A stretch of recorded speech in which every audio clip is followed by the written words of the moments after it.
Hello, welcome to Rewrite Your Reality with Reese. And today, bit of a paradoxical video here.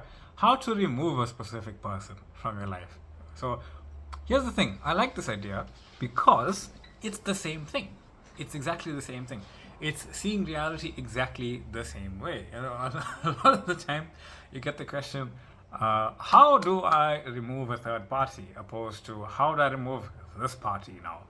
Where you are manifesting a specific person over and over and over again, opposed to manifesting a person and they're not showing up. It's really a really fun paradox here. I'm sure the person who put it down feeling very frustrated doesn't feel that same humor in it, but I do hope that you can find the humor in it for the moment. It doesn't change anything, so we may as well. So, here we go. When we say, and I want to start here because it is coming from the knowing that I am everything, right? I am reality. People water this down. We start to play small when we realize, oh, we're God. Okay, cool. Whoop-de-doo, right? I'm God. But people don't really take that to the next logical or even illogical, delusional step of what that actually means. People think that I'm God, everything should just listen to me. You still have this idea that you're God, but you're separate from everything else as that God, and I don't blame you, to be honest. It's a natural part of being because you are feeling separated, you are experiencing separation from everything. And we have this idea, people propagate this idea that there's an outside God. You watch a movie nowadays, even back whenever that when is, to be honest.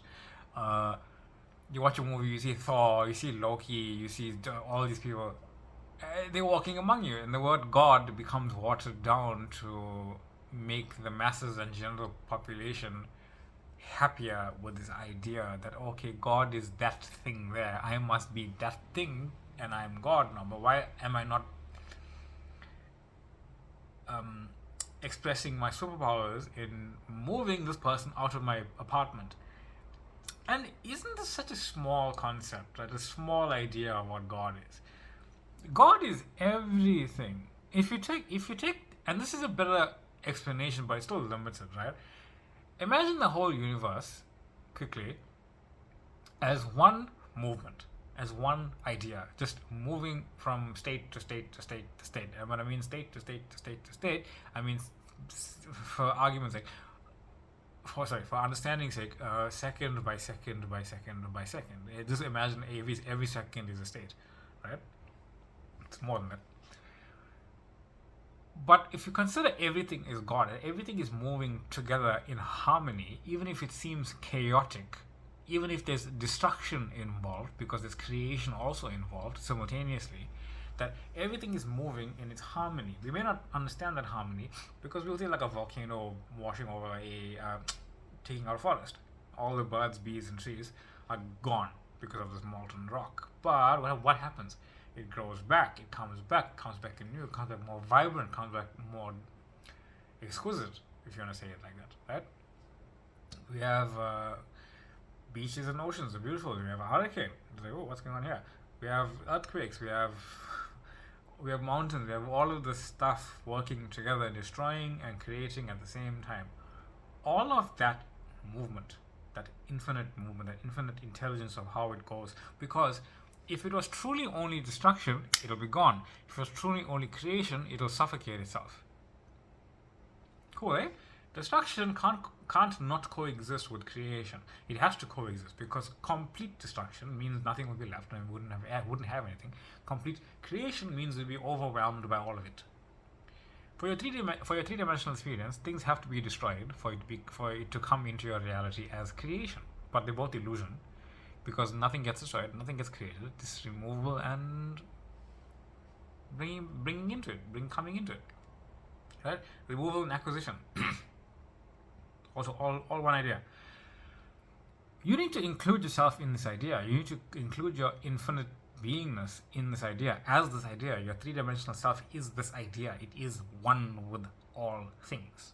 And the more you include yourself in this idea, the more the idea in itself expands, because now you're just saying, Not just the snapshot is working together, but every snapshot in all directions work together, in all times work together. Whether or not I'm experiencing a set timeline or not, another timeline also works together with this one, created from this one, from every other moment. You see, your mind starts to just expand it if you allow the expansion of your mind to take place. It's all according to you. You are in charge. You need to really expand yourself in knowing I am God. I know I'm rattling off quite a bit here. But you really need to expand your own knowing to I am God. And now start small, start silly, start delusional, start whatever. Like, I am God. I'm one with this duster. Right? I'm one with my clothes, I'm one with my face, I'm one with my glasses, I'm one with everything. I'm God expressing itself as everything it could be in this moment and every other moment that exists. I am God. So, the tenant thing, the specific person, the idea is that there's a person living in another person's house or something. Basically, they're a tenant to them, and this person is not experiencing their dream life. They're getting supported by their kids or something or other. It's all good, right? And look at it a different way. From knowing that I'm God, knowing that when I say I am God and I think that this person isn't leaving my life, you are saying you are God, but you're also saying this person is greater than you because their will is more powerful than God's will. And you start to think I'm doing something wrong. None of that's true. You are God, they are God. You are all God, you are all consciousness. You see, we say consciousness to water it down, but it really is God. It really is just source. It really is the entirety of God in every single point of existence. God can't be broken down, and we can't really contemplate that far from our three-dimensional limited minds. But I really want you to understand, imagine your consciousness, the consciousness that you are that embodies your whole body. Imagine that same consciousness existed in every single object that exists in your room. Like, this thing is as conscious as I am. This thing is as conscious as I am. This camera is as conscious as I am. That TV is as conscious as I am. The difference is I am consciously aware that I am conscious. I can consciously change and shift. That's what I'm doing. We're all changing and shifting. It's just that the TV can't change and shift into anything else but itself being the TV. This duster can't shift and be anything else but the duster. I'm the one that shifts and changes and sees everything else as what it can and isn't and is at the same time. So that TV, I can imagine it being cracked, broken in half and lying on the floor somewhere, and it exists. This duster, I can imagine it being chucked in the bin, all degraded and dusty and basically unusable for the foreseeable future. Because it exists, because I'm one with that image, I'm one with that idea, I'm one with that idea, I'm one with that version of myself who's experiencing it, I'm one with all of it, and I'm one with it all right now. So, when you imagine yourself knowing I am one with my kids who take care of me, because in this situation, I am God, I am the Father, they are God, they are also the Father, but in this situation, it is me as the Father experiencing my children taking care of me, because that's what we're doing. That's exactly what we're doing. We are experiencing ourselves as our Father and the Son at the same time. All of it's one.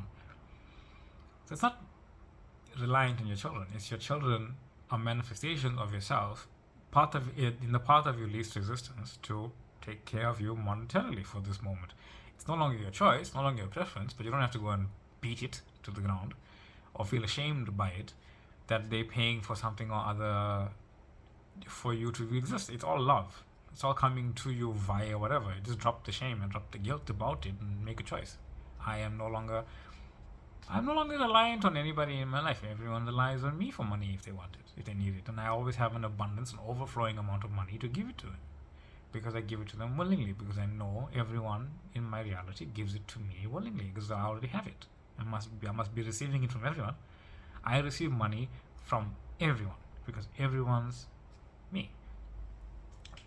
So when you imagine yourself knowing that I am as I would like to be, that my apartment is empty, that these tenants just willingly get up and go because I choose it, because there's no limit to my choice, because they are one with me, and it's like that version of them chooses freely to leave, whatever reason the three-dimensional reality comes up with. or rather you as your higher self comes up with whatever reason. There's infinite reasons. It's all good, it's all valid, it's all now. It doesn't matter. That's why it doesn't matter. There's no such thing as why. It's more who. Who are you? You are God. You are limitless, and stop playing small. Stop playing small. Stop trying to manifest the tiny house on the prairie in the field. If you do not want that, if you want to really expand and see yourself as this enormity of your own life, the enormity of reality itself, the experience of I am God. If you really want to experience I am God, you need to accept yourself as this enormity that cannot be contained in three-dimensional reality, because you are three-dimensional reality. The entire experiencing of it is you. I am who I say I am. God. Hello. Hi. You're God. Come on, wake up. You are God. Wake up. Stop moaning. Stop complaining. Consciously imagine how you'd like it, knowing you are God, knowing that what you have set in motion is in motion because you have set it in motion. Your experiencing of it being set in motion is the evidence of it being set in motion. That's all. You are God. It doesn't matter whether you want someone out of your life or in. You are one with both of those scenarios. You are one with both of those identities experiencing it. Be the version of yourself it is all true for. No matter what. It's all good. I'm your host, Reese. This is Rewrite Your Reality with yours truly. And thank you all for being here. Thank you for the questions. Following a large amount of notifications I had last night, this morning. Amazing. I loved it. Thank you for the sharing. Thank you for the comments. Thank you for the questions. Thank you for joining my Facebook group. If you're from here to there or from here to TikTok, and there's like triangular jumping up and down, is people bouncing up and down here and there. It's beautiful. I love it. If you want to get through to me, comment section, email, Facebook, all good. Always here, available, at reasonable hours. That being said, thank you all for being here. Infinite love, infinite light, and I will see you all in the next one.